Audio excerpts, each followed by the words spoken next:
Hello good morning friends, કેમ છે બધાને?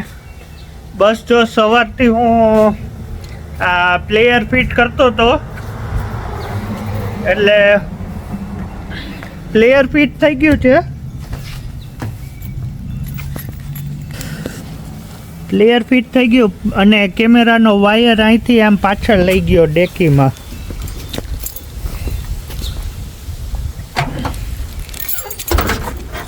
હવે આ બધા વાયરિંગ લઈ આવ્યો.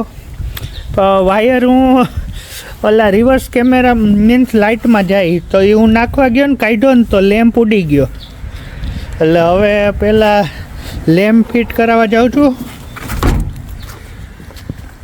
એટલે લેમ્પ ફિટ કરાવી આવું અને એને એ મેકેનિકને કહું કે જો એ વાયર એમાં રિવર્સ લાઇટમાં કરી દે તો મારે કાંઈ કરવું નહીં. બીજું બધું તો કરી નાખ્યું જ. એટલે જોઈએ હવે, ચાલો પછી મળી. હેલો એવરીવન, જય શ્રી કૃષ્ણ. કેમ છો? આઈ હોપ બધા મજામાં છો. હું ને મિશ્રી નાઈને ફ્રેશ થઈ ગયા. હવે મિશ્રી પહેલાં નાઈ, કેમ આજ તો જાતે હેર વોશ કર્યા ને મિશુ? હા, હવે થોડુંક શીખે ને, કેમ ફાવી ગયું ને હવે. ને પછી શું બનાવ્યું? એ જાતે બનાવ્યું. એવોકાડો મેશ કર્યું, એમાં શું નાખ્યું? કઈ નાખ્યું? લેમન ને સોલ્ટ નાખ્યું ને હવે નાચોસ સાથે ખાય છે. એને કુશલ પેલું કારમાં લાઇટ ફિટ કરાવવા ગયો કે લગભગ તો કાર આવી, પૂછી જો થયું કે શું. ચલો જોઈએ. આજે પવન એટલો છે કઈ જઈ શકાય એવું નથી ક્યાંય.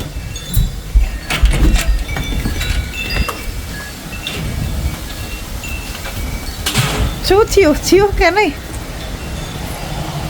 હે,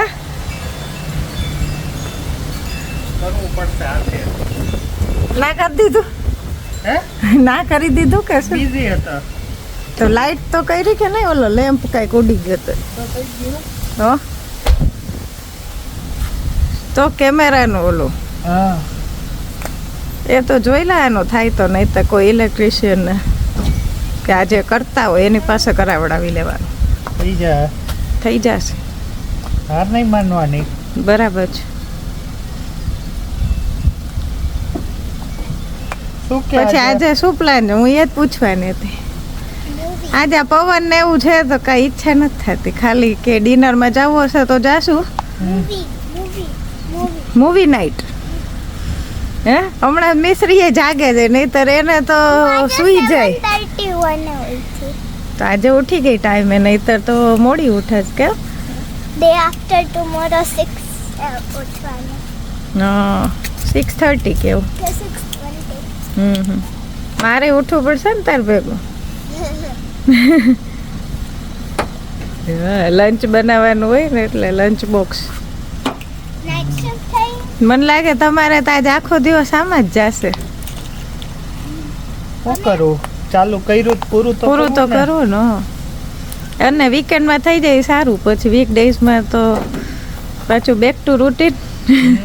અમે ઉઠાન ત્યારના કરી છે 100. એવું છે. અત્યારે થોડું સારું વેધર કે સની, પણ આમ વિન્ડી તો છે જ, પવન તો છે જ. કઈ નહીં, હાલો કરી લ્યો, પછી જોઈ શું કરવું, ક્યાં જવું નક્કી કરીએ કંઈક. ફાઇનલી થોડી આશા જાગી છે. આ જો આટલું તો થયું કે હવે ખાલી સેટ કરવાનું હશે ને, ઉપર નીચે ને જેમ કરવું હોય. હાર નહીં માનવાની, થઈ જાય બધુંય. કુશલ જેની પાછળ પડે ને એ તો કરીને જ રહીએ. કે કેવી રીતના કરવાનું કહું? જેમ તમે કંઈ કામ કરતા હોય ના થતું હોય ને, અને છેલ્લે હાવ હાર જ માની લીધી હોય ને કે હાલો હવે પૂરું, પછી 10 મિનિટ ટ્રાય કરવાનું. હાવ માની ગયા ને, મારે જેટલા કામ આવા થાય ને, હાર માની લીધી હોય ને પછી 10 મિનિટમાં જ થાય કે હાલ હવે 10 મિનિટમાં ટ્રાય કરી લઉં. આપણે નતા ઇન્ડિયા ગયા હતા. હા, અમે ઇન્ડિયા ગયા હતા ને ત્યારે પછી પાછા આવ્યા ને ત્યારે મારી કાર લોક થઈ ગઈ હતી ને ખુલે જ નહીં. ગમે તેમ ખબર ને બેટરી પૂરી થઈ ગઈ હોય કે એમ. ને પછી કુશલ તો ગમે તેમ કરીને મારી મચડીને ખોલવી એટલે ખોલવી એમ. એણે પછી ગમે તેમ સીટ ઓલું શું કહેવાય કંઈક કા ગ્લાસમાંથી કંઈક કરીને ઓપન કરી રહ્યો. અહીંયા અડધા કારીગર થઈ ગયા કે ભાઈ આવીને આવું બધું કરવાનું થાય જાતે એટલે હાલો શું કે કારનું બસ જો કારનું થઈ ગયું એટલે વાંધો ના આવ્યો, પણ વાયર હોય ને જે આપણે લંબાઈ હોય ને કેમેરાનો જે આગળથી લઈને પાછળ, હા એ કેમેરાનો વાયર છે ને પછી રિવર્સ લાઇટ હોય ને એની હારે કનેક્ટ કરવાના હોય પાછળનો, તો એ વાયર નાનો પડ્યો એટલે આમ અત્યારે સાંધા કરીને ખાલી 2-3 વાયર જોઈન્ટ કરીને તો એ લેવું પડશે. કાલે આખો એક લેવા જઈશ અને પછી કરી નાખીશ. ચલો અત્યારે ચાલુ તો થઈ ગયું છે, વાંધો નહીં. હાઈલું શીખવા મળ્યું નવી વસ્તુ કઈક. સારું ને. ના શું કરો છો ત્યાં? બસ જો ઓલી નવી કાર હવે આપણે મેં કાલે પૂછ્યું ઓલાને એજન્ટને, એ કે કાર નેક્સ્ટ મંથ એન્ડમાં આવી જશે. તો એમાં આપણે ઓલા હોય નંબર હોય જે કાર નંબર હોય નંબર પ્લેટ વાળા, તો એ આપણે જેમનું રૂટીન હોય ને ઇન્ડિયામાં હોય ને એ ટાઈપના જ નંબર હોય કે એક આલ્ફાબેટ હોય ને પછી નંબર હોય કોમ્બિનેશનમાં એવું હોય. પણ અહીંયા ઓપ્શન આવે કે તમારી રીતે નંબર લેવો હોય ને તો એ લઈ શકો એમ, એટલે કે કસ્ટમાઇઝ ને કસ્ટમાઇઝ. તો આપણે જો હું તમને દેખાડું કે એમાં પણ આપણે એના ચાર્જ દેવાનો હોય રૂપિયા, તો હું તને દેખાડું જો કેવી રીતના હોય એમ. જો આપણે નંબર કયો મિશ્રીને અત્યારે છે ને આપણે એવો લેવો છે કે ખાલી મિશ્રી એવો જ નંબર પ્લેટમાં લખેલું આવે. એટલે જો આ પેલા તો આપણે એમાં અવેલેબલ હોય તો ને એવું ને પાછું એની સાઇટ છે, એમાં આપણે જે જોતું હોય ને જે નંબર એ લખવાનો, એ નંબર લખવાનો અને પછી નામ, અને પછી અહીંયા ચેક અવેલેબિલિટી કરવાનું. ચેક અવેલેબિલિટી કરીને તો અહીંયા જો એવું લખેલું આવે કે congratulation your combination is available. એટલે લીધો નથી, કોઈ લીધો નથી નંબર, એટલે અવેલેબલ છે. પછી એ જોવાનું, જો આવી રીતના નંબર પ્લેટ આવશે બ્લેકમાં ગોલ્ડન. ગોલ્ડન ના જોતું હોય તને દેખાય છે આમાં મોબાઈલમાં એ લોકોને જોતો. આ બધા બેકગ્રાઉન્ડ કલર છે, આટલા બધા બેકગ્રાઉન્ડ કલર છે, જેમ કે બ્લેક છે, આ બ્લુ છે, યેલો છે, પછી ગ્રીન, આ બધા બેકગ્રાઉન્ડના કલર. અને આ છે ને ફોન્ટ, એ ફોન્ટના કલર. તમારે જો આ રાખવું હોય, આ રાખવું હોય, પછી વ્હાઈટ હોય તો એમાં પિંક રે, રેડ રે, આવું કેવું. એટલે આમાં તો બધા ચોઈસ હોય. મેં તો જોયા નથી, પણ મોસ્ટલી કોઈ નહીં રાખતું હોય. બ્લેકમાં ગોલ્ડન જોયા છે, વ્હાઈટમાં બ્લેક. આપણે જો આ રાખવું, બ્લેકમાં વ્હાઈટ એવું જોયું. આપણે ગ્રેફાઇટ કલર છે ને, કાંઈ નથી રાખવું આવું મારે. ના હવે એવો નહીં. તો આ બ્લેક બેકગ્રાઉન્ડ ના ગોલ્ડન ની બદલે આ સિલ્વર રાખો છો તો સારું લાગે, સિમ્પલ ને સોબર લાગે ને. ગ્રેફાઇટ કલર ની કાર છે તો આજ સારું લાગે. હા મેં કીધું તો તમે ઓલું પેલા રેડ હતો ને તમે હવે એવું થોડો ભડકો રાખવાનો હોય. બ્લેક ગ્રેફાઇટ કલર છે.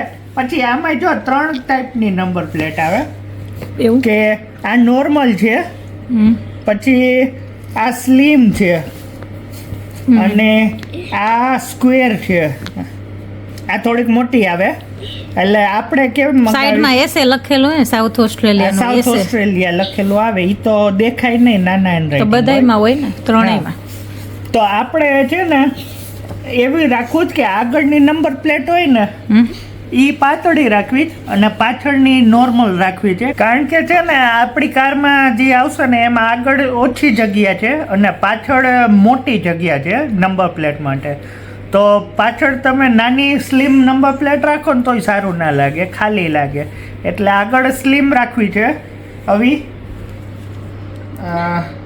આ સ્લિમ, અને પાછળ આવી રાખવી છે સ્ટાન્ડર્ડ આવી, અને આવું લખેલું આવશે મિશ્રી. તો આપણે આવો નંબર રાખવો હોય ને તો એના આપણે ચાર્જ દેવો પડે. કેટલો પે કરો? એનો છે $235 દર વર્ષે દેવા પડે. દર વર્ષે 235 વધી ગયા લાગે, પેલા 200 નહોતા, 200 જ હતા હમણાં સુધી. એટલે 235 વર્ષ જ્યાં સુધી તમે નંબર પ્લેટ રાખો ને ત્યાં સુધી દર વર્ષે દેવાના. દર વર્ષે 235 પે કરવા. હા, નકર જે નોર્મલ નંબર આવતો હોય ને તો એમાં કાંઈ કઈ નહીં. આપણે દેવાના ના હોય. અને હજી એક ઓપ્શન છે તમારી પાસે, હું શું? દેખાડું તમને કે તમારે કઈક એકાદો નંબર રાખો ને, જેમ કે આ છે કે મિસરી 1, તો એમાં અવેલેબિલિટી જોવી પડે, તો છે અવેલેબલ, એ નંબર કોઈ નથી લીધો. તો આવી રીતના આવે કે મિસરી લખેલું આવે, આવો સિમ્બોલ આવે અને પછી 1. જેમ કે એમાંય તમને બેકગ્રાઉન્ડના ચોઈસ મળે થોડા પિંક છે, રેડ ને બ્લુ. પણ આમાં છે ને બ્લેક કલર બેકગ્રાઉન્ડ નથી, એટલે ઈ એક છે. અને આના તમારે ઓવર રાખો ને તો તમારે દેવાના એક જ વાર $212, દર વર્ષે નહીં, એક જ વાર. હા, લાઈફ ટાઈમ $212 એક જ વાર દેવાના. અને આપણે જે મિસરી લેવાના જ ને તો એ $235 દર વર્ષે દેવાના. એમ નહીં, હું એમ કહું કે આપણે મિસરી છે તો MI5RI એવું જો. કરી તો કેટલી વાર ભરવાની? તો એના જો એક ડિજિટ વચ્ચે તો લીધો ને, S ની બદલે 5 S જેવું ના, એવું દેખાય. ના હોય, કોમ્બિનેશનમાં તમારે એવું હોય. જો આવી રીતના હોય કે વચમાં ડિજિટ ના લઈ શકો, ઓ digit છેલ્લે પછી- હોય તો જ એક જ વાર, તો એને જ છે. હા, આ તો અવેલેબલ ના હોય તો આપણે એવું ઓપ્શનમાં રહીએ પણ કે એમાં મિસરી yes 1 આવે, મિસરી 1 હોય ને તો $212 એક આખી લાઈફ ટાઈમ છે. કેમ કે મેં ઘણા નંબર પ્લેટમાં જોયું છે જેને એ આવતું હોય ને સ્પેલિંગમાં એની જગ્યાએ એ 4 કરી નાખે. તો વચ્ચે. ઈ હોય છે, એમાં પણ ઈ વન ટાઈમ હોય છે, પણ તમારે તો એ ખાલી સેમ જ થયું ને યાર. હા. મિસરીમાં કેમ આપણે S ની બદલે 5 કરી હા, તોય પે તો કરવાના જ. ઓલું તો કેવું ઘણા અવેલેબલ ના હોય એટલે એની બદલે 4 એટલે કરી હોઈ નાખ્યું. શકે. એમ ના ચાલે કે MISRI એડ કરો, હે MISRI એડ કરો તો ના એમ તો ચાલે જ ને, 8 કરી તો હા, ચાલે. તો ચાલે ને. મિસરી 1 એ અવેલેબલ છે, આપણે ઈ રાખીને મિસરી 1 રાખીને તો એમાં એવું મિસરી 1 રાખીને તોય 212 એક જ વાર દેવાના. જોઈ આપણે ખાલી મિસરી રાખવું છે એટલે $235 દર વર્ષે ભરવા પડે. જોઈએ તો તોય એવું કઈ તો નથી. અત્યારે એક વર્ષનું તો કરી નાખું ઓર્ડર, એટલે એમાં એવું થશે જો હું ઓર્ડર કરીશ ને એટલે 10 વર્કિંગ ડેઝ પછી નંબર પ્લેટ આવશે ને નંબર પ્લેટ આવે એટલે એ આપણે ઓલી કાર જ્યારે લેવા જઈએ ને એ પહેલાં હું એને દઈ આવીશ અને એ લોકો લગાડી રાખશે. એટલે આપણે ડાયરેક્ટ ત્યાં ના મોકલે એ લોકો ઈ મોકલે, અડધા મોકલે, અડધા આપણે લેવા જવું પડે. તો હું એ જ કરીશ કે લઈ આવીને પછી ત્યાં દઈ આવીશ. તમારે તો રસ્તામાં આવે છે. હા, આપણે કાર જ્યારે લેવા જશું ત્યારે એમાં લગાડેલી જઈશે ઈ. હા એવું હોય તો સારું એમ. હા, જેમ કે જો તારું કરું મારું કરું, જો આમાં મારા નામની નંબર પ્લેટ લઉં ને, નહીં હોય અવેલેબલ કે છે ના. નથી ના ઈ નહીં. તો જો આ રહ્યું. આમાં મારા નંબર મારા નામની કરું ને, ખુસ્ટલ લખ્યું ને તો જો લખેલું આવે this combination is not available, એટલે કોકે નંબર લઈ લીધું. તારું કરું હું લખી મારું હશે અવેલેબલ, મારું લગભગ કોઈ હોય નહીં બહુ લેવા વાળે. તારી જો તારું અવેલેબલ છે, જો તારું આવે ને તો હું નામ આવે મયુરી, પણ એ ગોલ્ડન ના એક્સ્ટ્રા પે કરવા Silver. પડે. પણ તારું નથી રાખવાનું, આપણે મારે રાખવું જ મિસ્ત્રીનું નથી. રાખવાનું. આપણે જોતું જ નહીં ને આવું કઈ. આપણે આ રાખવાનું છે. પછી માર કાર એમને જ ઓળખાઈ જાય, મારે એવા નંબર પ્લેટની જરૂર નથી. પણ આમાં છે ને 7 કેરેક્ટરનો 7 આલ્ફાબેટનો લ્યો ને, જેમ કે મયુરી છે તો 6 થાય તો $235 દર વર્ષે, પણ 7 હોય ને તો $300 દર વર્ષે દેવાના. કુશલ આપણા એક સબસ્ક્રાઈબર છે, એ આપણને બહુ સપોર્ટ કરે છે. આમ તો જો કે બધા જ સપોર્ટ કરે છે, આટલા વ્યૂઝ આવે છે, સારું છે.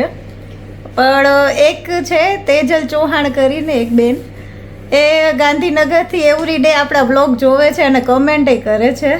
તો એમને આપણે નામ એન્ટર કરીને ખાલી જોઈએ કે નંબર પ્લેટ અહીંયા ઓસ્ટ્રેલિયામાં અવેલેબલ છે કે નહીં. હે શું? તેજલ બેન ને? હા TEJAL. એવરી ડે કમેન્ટ કરે છે. બહુ સપોર્ટિવ છે. આ છે અવેલેબલ છે કેટલાનો. હો આ રહ્યો. આવું લાગે આ બ્લુ યેલો યેલો છે અહીંયા ઓસ્ટ્રેલિયામાં અવેલેબલ છે કે તમારે આ નંબર પ્લેટ અવેલેબલ છે. આ તો મને એમને યાદ આવ્યું. મેં કીધું ખાલી આપણે ઘણી વખત કેવું બધા નામ સર્ચ કરતા હોય એટલા માટે મને યાદ હા, એટલે આવ્યું. તો આ બ્લોગનો અહીંયા જ એન્ડ કરીએ. જો તમને અમારો બ્લોગ ગમ્યો હોય તો લાઈક કરો, શેર કરો, કમેન્ટ કરો અને સબસ્ક્રાઇબ કરો. See you next time. Bye. By.